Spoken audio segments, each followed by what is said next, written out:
They draw their guns on a family, including their children, because they say they're looking for somebody. And here's what happened in the aftermath when the family is still shook up by the incident. Here it is. Officer saw him and supposedly broke into the back of your house to get away from these officers. We have him captured and we have a gun recovered. I'm not understanding. 1, 2, 3, 4, 5, 6, 7 traumatized people, and you yelling, pointing in my face. Who's yelling? You. I'm matching your energy. I'm matching your energy. I'm matching your energy, ma'am. Okay? I'm explaining to you what happened, and you're mad at the wrong people. We're not out here shooting civilians. We are not. I did not have my gun out, so don't say you.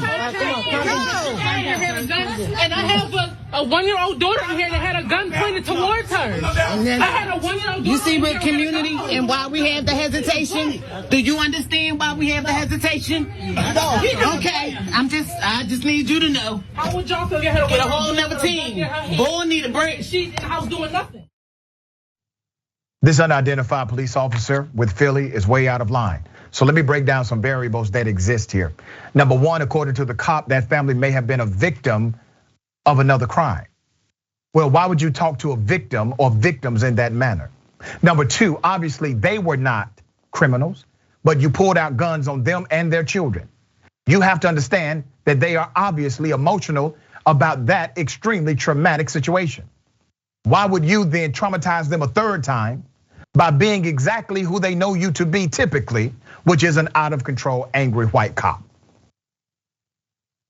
I need someone to identify this police officer. Let's put his picture up. We do want to know who he is. That's his picture. Let's try to identify him before the day is over, because there needs to be accountability here.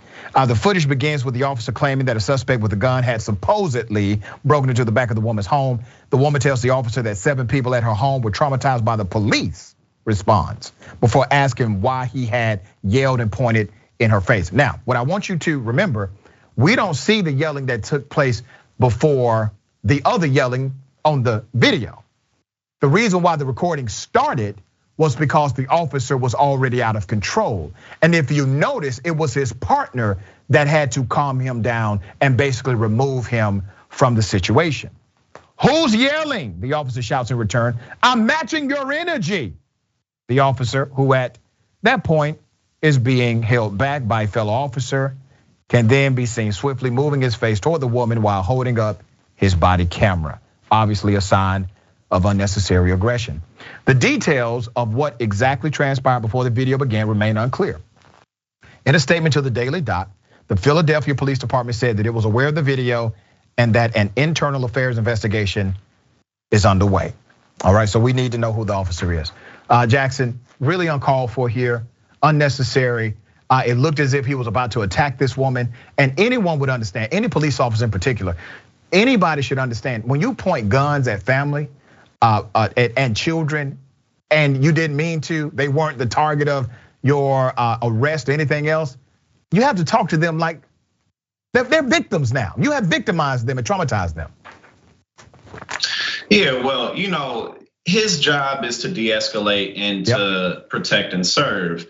And so first and foremost, I think that was probably one of the more ridiculous videos of a police officer misconduct I've ever seen, because that was not even, a lot of the time you just see aggression and anger, but that was like childish. That was like, borderline like emotional issues. Like anyone who would see that would be like, bro, that was lame.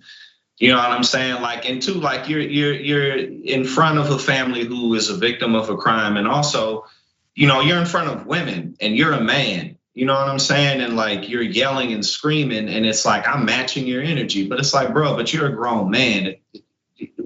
Even if they were like being ridiculous, which they weren't, even if they were having attitudes, you're supposed to be calm and collected. Why is that really getting under your skin like that? Right. Because if it is getting under your skin like that, then you shouldn't be working that job. You shouldn't have that badge and you shouldn't have that gun on your waist, because again, it's like, what type of guy is this? You know what I'm saying? Right.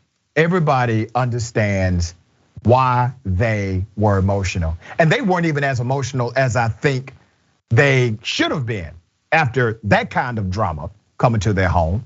But everyone understands why they would be emotional and why they would ask questions. We have to stop eliminating the humanity in basic conversations. Humanity would cause anyone who watches that story to say, well, damn, he didn't have to be like that. We all understand why they were in that space and why they didn't understand and why they were upset.